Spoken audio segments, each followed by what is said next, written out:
compartiendo sobre el tema de la familia cristiana. Estamos trabajando el día viernes la temática de la familia, pero quisiera continuar un poquito el tema de la familia y unirlo a lo que la pastora ha estado compartiendo sobre la dinámica de entender de que tenemos que trabajar como equipo, como familia, y que es algo que queremos integrar más y más a la vida de la iglesia en esta etapa, donde no solamente se involucre el varón o se involucre la mujer o se involucre el hijo o la hija, sino que realmente nuestra meta sea familias sirviéndole a Dios. Y qué pasaje más lindo sino el que menciona Josué en el capítulo número 24 y verso número 15. Josué está hablando al pueblo de Israel en su despedida. No sabemos la edad que el hombre tenía, pero ya habían hecho una distribución de la tierra.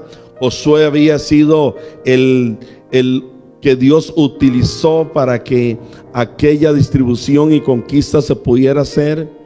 Pero Josué miró un problema en el pueblo, y el problema que yo creo que Josué miró fue que el pueblo estaba poniéndole atención a otras cosas y no a Dios. Estaban mezclando inclusive su adoración con ídolos, y habían ídolos que habían sido traídos desde Egipto en el corazón de algunos de ellos, e inclusive en las mismas naciones que fueron conquistadas habían también entonces ídolos. Y entonces Josué los confronta con una verdad, y Josué les hace ver a ellos que el asunto tiene que ver con decisiones. Diga conmigo, decisiones. Y la vida es un asunto de decisiones. Usted decidió venir hoy aquí, pero otros no decidieron estar acá. Otros decidieron tal vez en un momento dado un matrimonio, otros decidieron no hacerlo. Unos decidieron una cosa u otra. La vida es un asunto de decisiones. Y entonces en el verso 15 dice: y si mal os parece servir a Jehová, escogeos hoy a quien sirváis, si a los dioses a quienes sirvieron vuestros padres cuando estuvieron al otro lado del río, o a los dioses de los amorreos en cuya tierra habitáis. Pero Josué dice: pero yo y mi casa serviremos a Jehová. Es una decisión que uno debe tomar lo más pronto posible. A algunos les agarró tarde, a otros lo hicieron después, pero tenemos que ser muy conscientes de que uno debe decidir cuál es realmente el destino que uno quiere para la familia. Y Josué dice: yo quiero que mi familia tenga como propósito y como destino servirle a Dios. Y aquí uno se cuestiona, ¿por qué? Porque el caso de ellos era que si no le servían a Dios, le servían a otros dioses. Y uno dice: bueno, ¿cómo aplicar esto en este tiempo? Y uno diría: bueno, ¿será que a veces el trabajo se convierte en un Dios? ¿Será que a veces el estudio se convierte en un Dios? ¿Será que entonces una profesión se convierte en un Dios? ¿Un matrimonio se convierte en un Dios? ¿Un noviazgo se convertirá en un Dios? Estoy preguntándonos, en verdad, ¿qué cosas a veces hacen que una persona no le sirva a Dios? ¿Qué cosas hacen que, por ejemplo, un niño o un joven en determinado momento se aleje de la iglesia por diferentes razones que estoy mencionando y otras.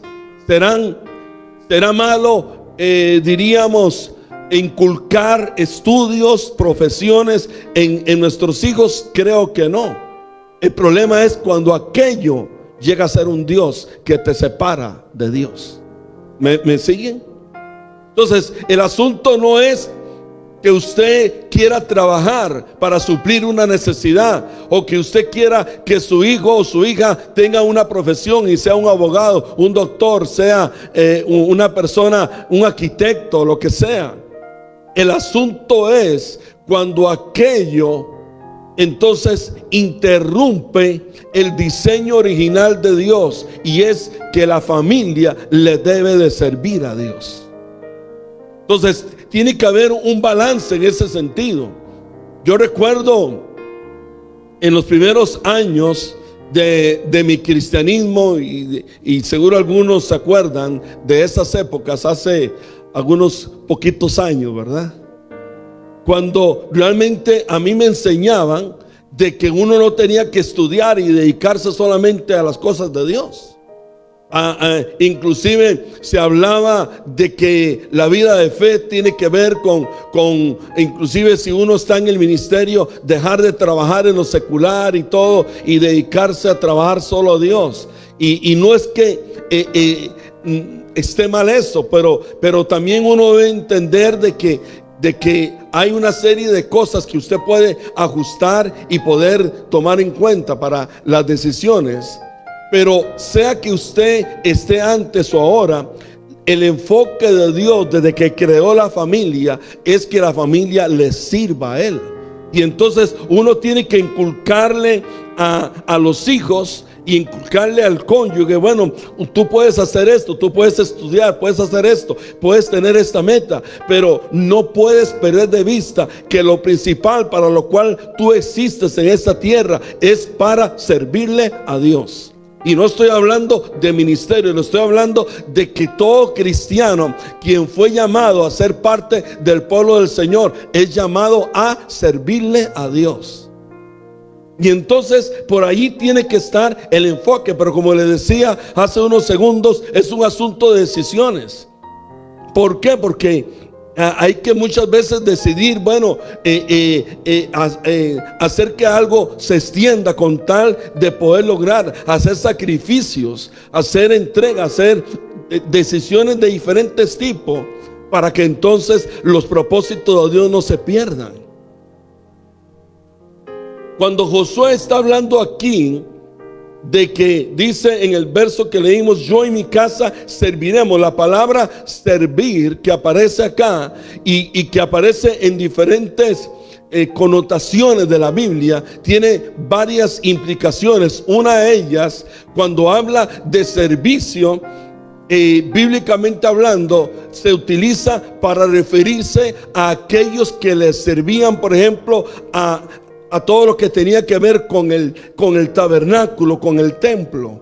Cuando se hablaba de servicio, se hablaba de gente que estaba dedicada a cuidar el tabernáculo, a cuidar el templo. Y el cuidado, por ejemplo, del tabernáculo tenía que ver con limpieza, tenía que ver con desarmar y volver a armar el tabernáculo. Tenían que ofrecer sacrificios, y todo esto tenía que ver con el tabernáculo. Y luego posteriormente, en los tiempos de Salomón, con todo lo que tenía que ver con el templo. Inclusive en los días de David, el servicio incluía alabar y adorar a Dios por turnos, unos tocando instrumentos, otros cantando. Y entonces uno entiende de que el servicio implica que usted y yo y nuestros hijos le sirvan a Dios en el templo, sea cantando, sea limpiando, sea en el sonido, sea con los niños, con los jóvenes, sea limpieza de baños, recoger una ofrenda. Todo tiene que ver con el servicio dentro del templo del Señor. Entonces, era una de las prerrogativas que tenía que ver con el servicio. Posteriormente, cuando Dios habla de servicio, también se refiere a lo que es la predicación del evangelio. Y dice Pablo que los que sirven son los que están predicando. Entonces el servicio implica predicación, implica, como dice el libro de Mateo capítulo 28, tiene que ver también con hacer discipulado.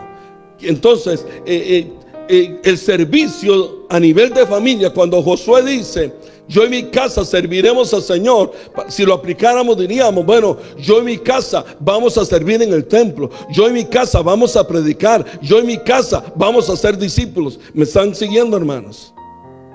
Tiene que ver con cosas por ese sentido. Y entonces Josué dice: ustedes escojan, pero yo voy a tomar la mejor decisión. Y yo espero que usted y yo tomemos la mejor decisión, que es servirle a Dios. ¿Cuántos dan gloria a Dios? Es la mejor decisión. El servicio también implicaba adoración.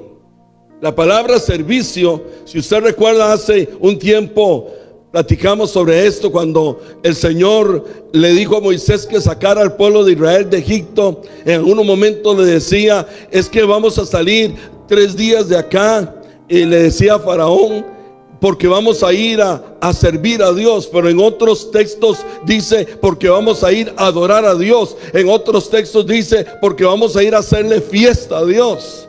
Quiere decir que el servicio implica adoración. El Señor lo que está diciendo es: el primero que tiene que ser adorado soy yo. El único que tiene que ocupar el primer lugar soy yo. Lo que Dios está diciendo: el que tiene que ser adorado, el primer lugar a nivel personal y a nivel de nuestra familia, debe de ser Dios. Que es importante el trabajo, amén. Que es importante el estudio, amén. Que es importante esto y lo otro, amén. Pero el primero debe ser Dios. Y eso tiene que ser inculcado en todos. Cuando Josué está hablando, dice: pero yo y mi casa, está diciendo yo y mi casa, está diciendo yo voy a poner el ejemplo. Porque muchas veces hay quienes le dicen a otros: sirvan ustedes, yo hago otra cosa. Pero Josué dice: yo voy a poner el ejemplo primero. Yo, como padre, como cabeza, como líder, le voy a servir a Dios. Como cabeza voy a adorar a Dios. Como líder voy a servir en el templo. Como líder, como cabeza, voy a predicar, voy a hacer discípulos. Y entonces lo que está diciendo: y yo como autoridad también, pero no solamente como una orden, como un mandato, sino por el ejemplo que estoy mostrando, le voy a motivar, le voy a ordenar, le voy a mandar a mis hijos, a mi familia, que también ellos sigan lo que yo estoy haciendo. ¿Por qué? Porque aquí él hace esa salvedad. Vuelve al texto, dice: pero yo, diga, pero yo y mi casa. Entonces hace la separación. Yo me dispongo a servir al Señor y voy a ordenar, voy a instruir a mis hijos, a mi esposa, que también le sirva a Dios. Son decisiones que se toman, que son difíciles, pero que son las correctas. Diga, decisiones correctas, que definitivamente cuando uno las toma en un momento dado, van a traer frutos importantes. Pero cuando no se toman correctamente, es cuando entonces en el proceso se encuentra usted con muchachos que se unen en el yugo desigual, vidas que totalmente se descarrían, y usted dice: qué lástima, y comienza uno, la persona, a entristecerse y a lamentar. Pero en los momentos en que se tuvieron que tomar decisiones, no se tomaron las correctas. Eso nos pasa a todos. Por eso uno tiene que entender y valorar cosas como las que estamos hoy hablando. Amén.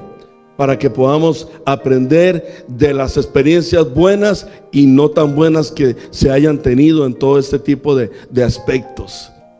¿Por qué? Porque, por ejemplo, un país como este es un país de tremendas oportunidades.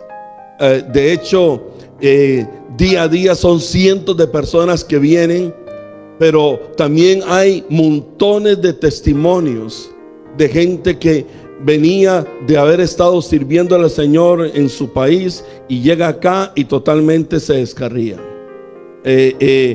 ¿Por qué? Porque el dios Mamón, el dios del dinero, una serie de cosas comienza a gobernar su vida, y entonces se levantan otros dioses, y aquel Dios que era el Señor de sus vidas pasó a otro plano, y aquella familia, aquella persona se desenfoca, y aunque humanamente puede estar mejor, espiritualmente ya está lejos del Señor.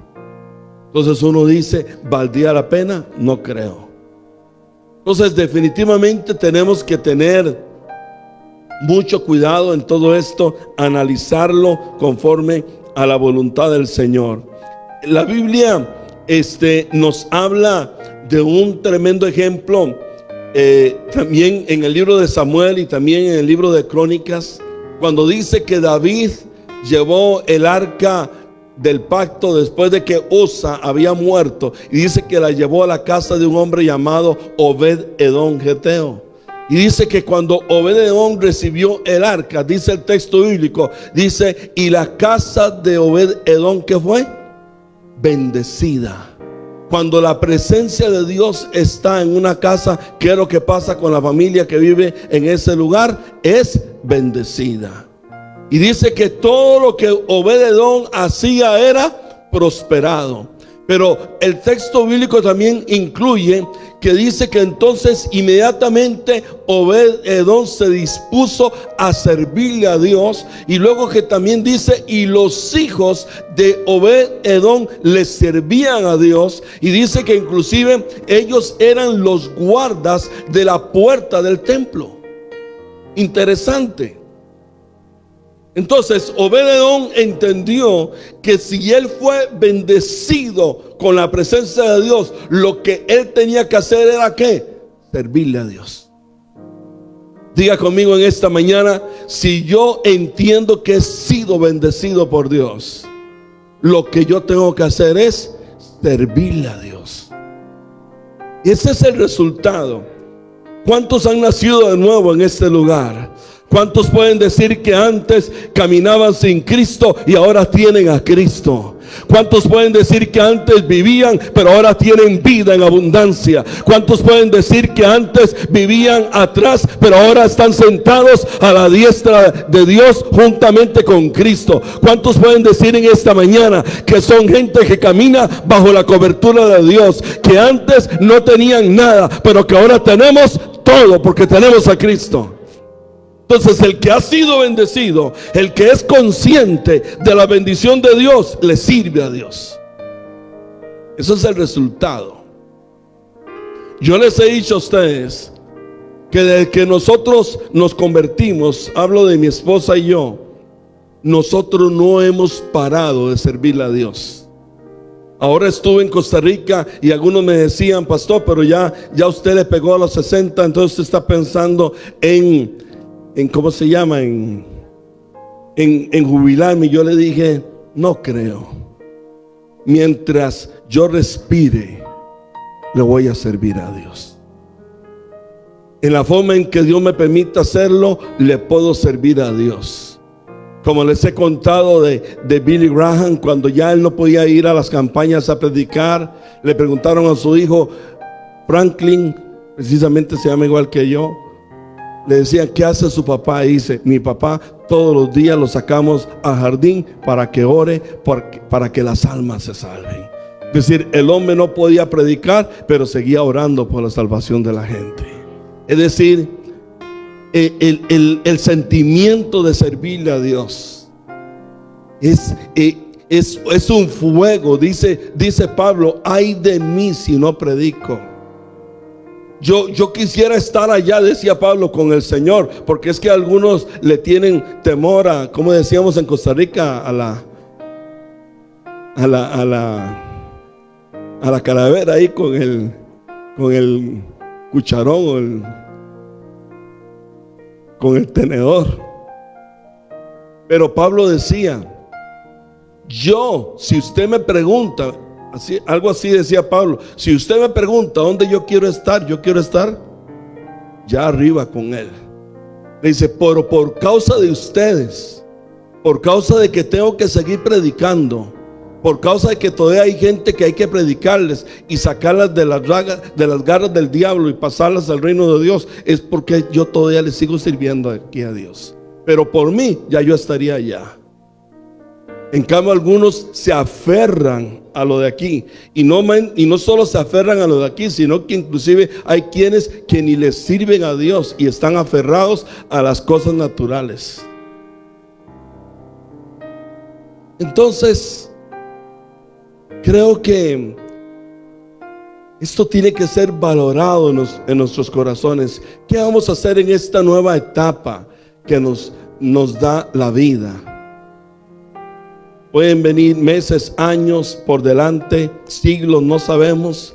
Algunos hablan de que ya está a la puerta los días finales y que ya aparecerá el anticristo y que todo esto. Entonces, ¿qué vamos a hacer con nuestra vida en este tiempo? ¿Qué vamos a hacer con nuestra familia? Seguiremos, en algunos casos seguiremos pensando que la prioridad es esto, que la prioridad es lo otro, o realmente vamos a virar un poco nuestro entendimiento y vamos a decir, Señor, yo he estado hasta el día de hoy sirviéndote a medias, pero ahora te voy a servir completamente. He estado aquí en algún sentido poniendo mi atención en el trabajo, en esto, en lo otro, y afanado, y aquí acostándome tarde y manejando y haciendo aquí, y total, al final de cuentas me voy y aquí nada quedó. Entonces uno dice, ¿qué voy a hacer? Bueno, la decisión más importante que usted puede tomar es, en este tiempo en adelante, si no lo he hecho con una forma completa, voy a servirle a Dios. Pero uno analiza que inclusive en esa etapa que estamos viviendo, hay quienes podrían ya integrarse al servicio y aún no lo hacen, y uno dice, ¿qué está pasando por la cabeza? Cuando realmente todo lo que está sucediendo a nuestro alrededor nos debe motivar a la consagración, al servicio, a la adoración, a la puntualidad, a la responsabilidad. Y uno dice, pero ¿qué pasa por la cabeza? ¿Por qué damos a veces lugar a las cosas naturales, a lo que escuchamos, al miedo, a los pensamientos, cuando el enfoque de aquellos que han recibido a Cristo y han tenido el privilegio de estar respirando en este tiempo, cuando otros ya dejaron de respirar? Lo que uno tiene que decir, Señor, este tiempo con mayor enfoque y fortaleza y disciplina, te voy a servir a Dios. No sé si me comprenden, hermanos, pero el asunto es, ¿qué vamos a hacer a partir de ahora? ¿Va a ser nuestro cristianismo igual o va a ser mejor? ¿Va a ser nuestro servicio igual al que teníamos antes? Y no es que fuese malo, sino podríamos mejorarlo. Claro que sí. Si antes no predicamos, ahora vamos a predicar. Si antes no hacíamos discípulos, ahora vamos a ser discípulos. Si antes no cantaba, ahora quiero cantar. Si antes no tocaba un instrumento, ahora quiero tocar el instrumento. Si antes no servía en el templo, ahora lo voy a hacer. Si antes no discipulaba a nadie, ahora lo voy a hacer, porque ese es el tiempo de servir y adorar a Dios. Ese es el concepto. Pablo dice, no deis lugar al diablo. No deis lugar al diablo. Y no se refiere solamente a pecado. Se refiere a que el diablo lo que busca es desenfocar a las personas del propósito de Dios. Cuando Eva comenzó a escuchar a la serpiente, le dio lugar al diablo. Cuando Adán le siguió, le dio lugar al diablo, y el diablo lo sacó de propósito.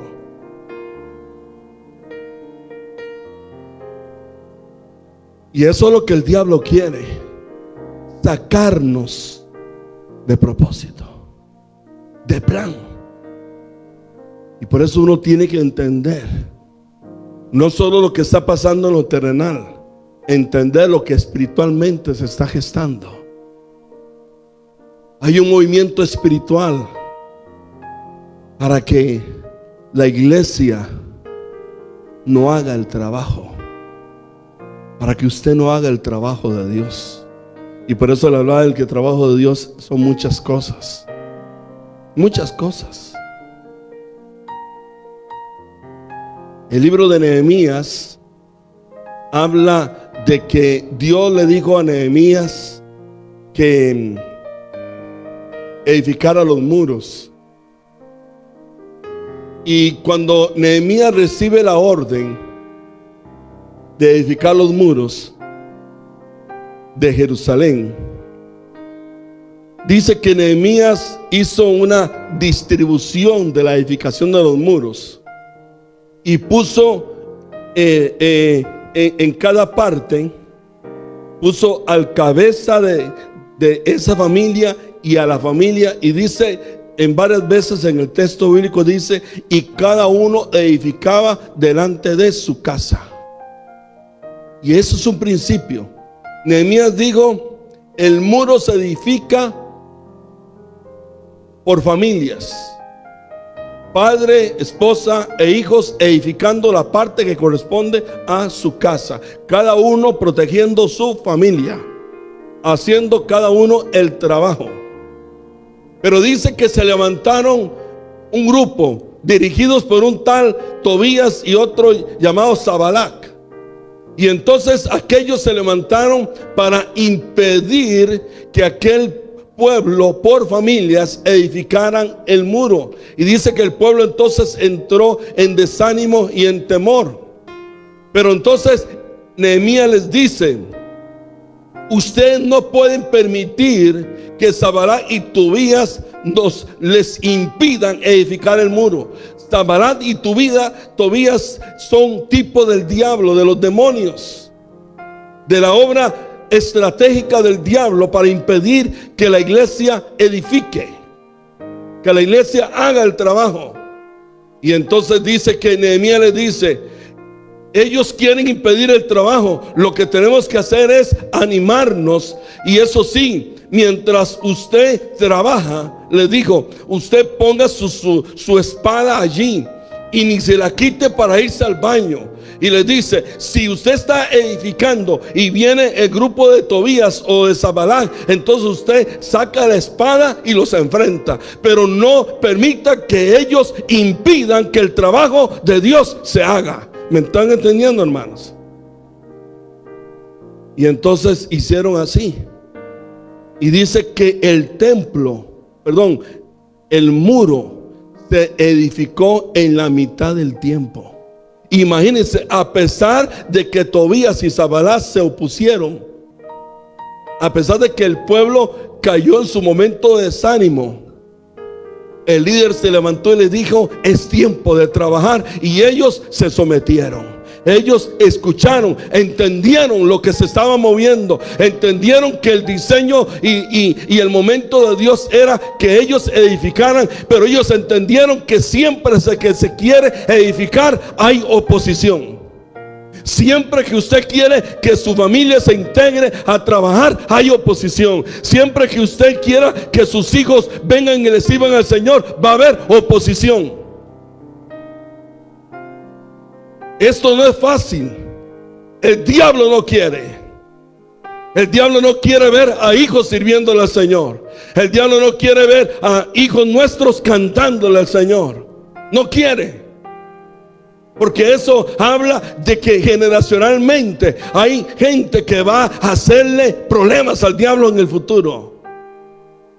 El diablo no quiere eso.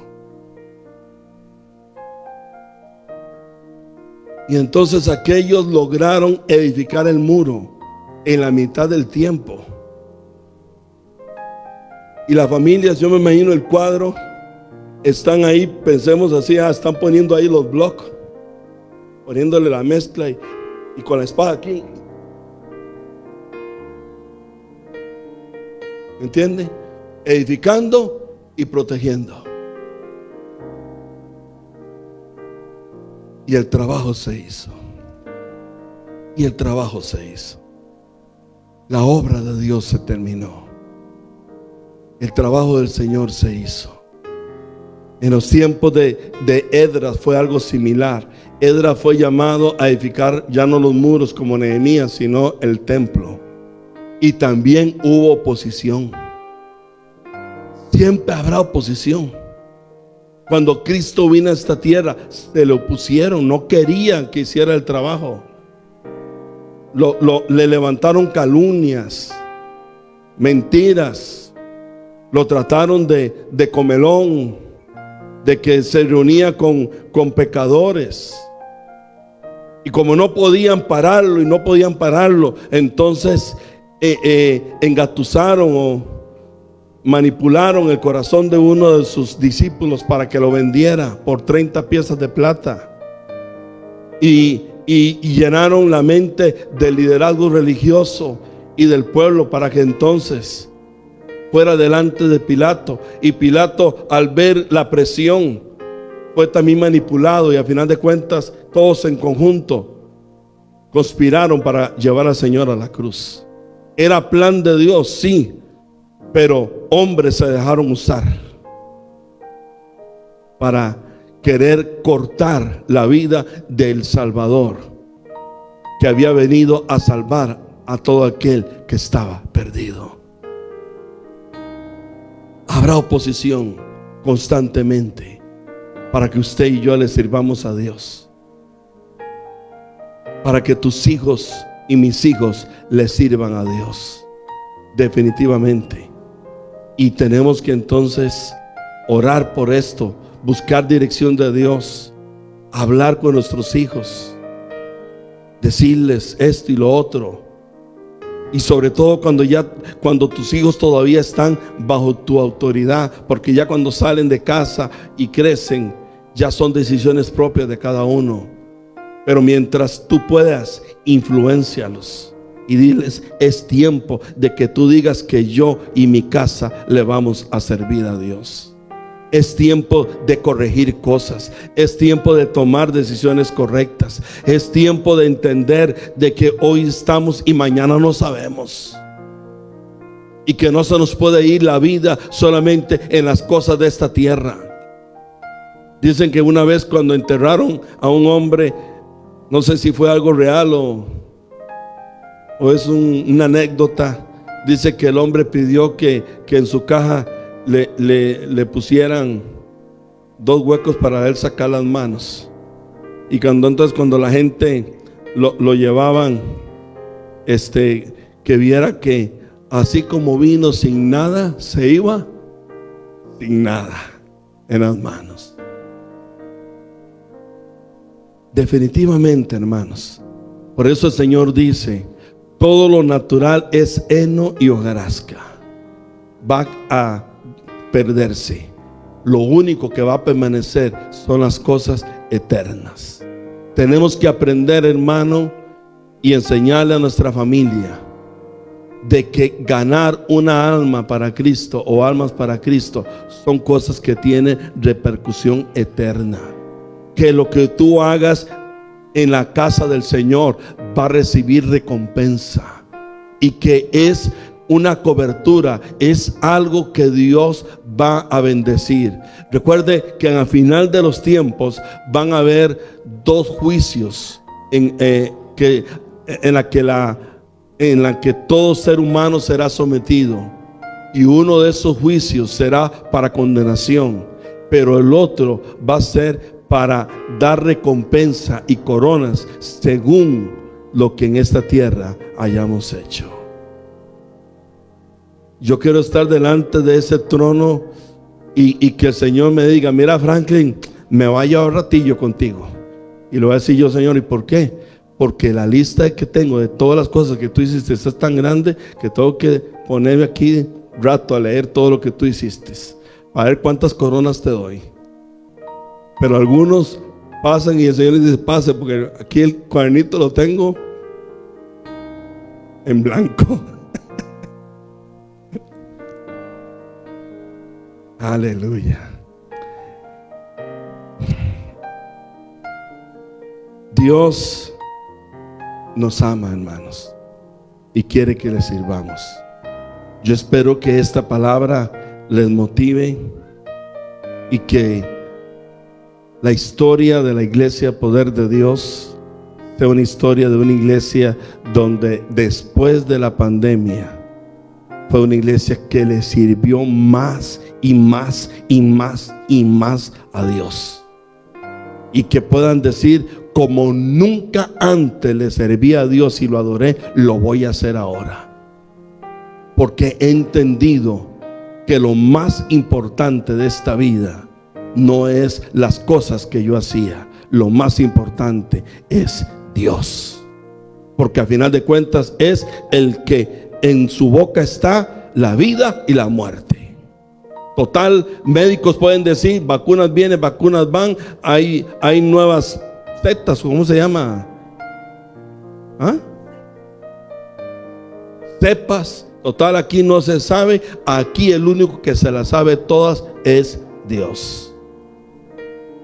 Y entonces lo mejor es estar sirviéndole a Dios. Eso es lo mejor. Cierre sus ojos delante del Señor.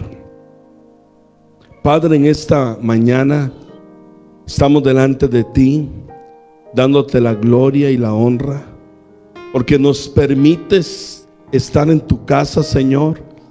Hay iglesias que ya ni templo tienen, creyentes que ya ni congregación tienen por diferentes razones.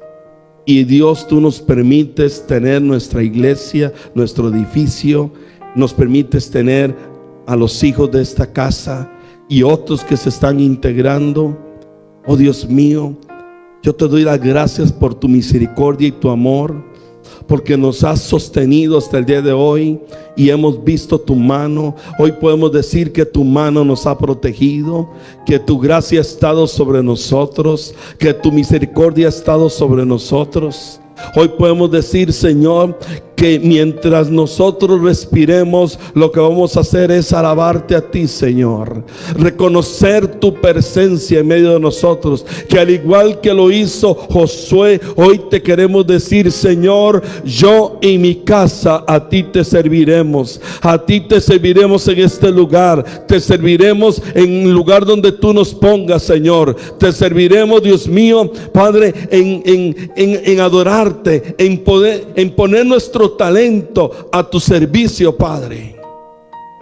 En esta hora, Dios mío, quiero decirte que yo entiendo como entendió Obed-Edom, Dios, que cuando la presencia de Dios vino a su vida, a su casa, aleluya, él se dispuso a servirte y le dijo a sus hijos: es tiempo de servirle a Dios. Y dice que ellos se dispusieron a ser porteros de tu casa, Dios mío, y la Biblia hace mención de ello, oh Dios mío, como diciéndonos: el que ha disfrutado la presencia de Dios, lo que responde, lo que hace es servir a Dios.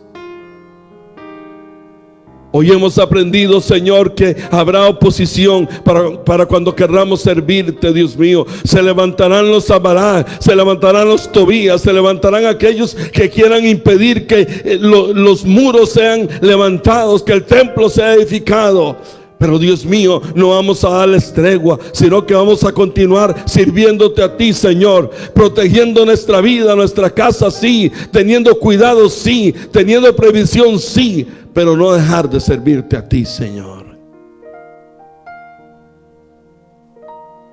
Oh Espíritu Santo, que tu gracia esté sobre nosotros, que tu amor esté sobre nosotros.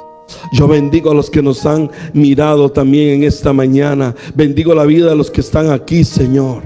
Que esta palabra nos haga conscientes del privilegio que tenemos de servirte, que hoy podamos salir de este lugar diciéndote: Señor, yo y mi casa te vamos a servir. Es tiempo de tomar decisiones y las estoy tomando, Señor. Estoy creyendo que el tiempo para servirte es ahora, oh Dios mío. No será mañana, no sabemos qué pasará mañana, pero mientras yo te respire, Dios mío, mientras yo pueda hacer el trabajo, Señor, yo te serviré, Dios mío. Mientras pueda predicar, te predicaré, Señor. Mientras pueda discipular, discipularé. Mientras pueda ministrar en las naciones de la tierra, lo haré. Mientras lo pueda hacer, Señor, en el lugar donde trabajo, lo haré, Señor. Mientras lo pueda hacer en el autobús, lo pueda hacer en la parada, lo pueda hacer donde sea, en el lugar donde yo estudio, Dios mío, yo lo haré, Dios mío, porque yo me he dispuesto a servirte. Porque si tú moriste en la cruz, lo hiciste también no solamente para darme vida eterna, sino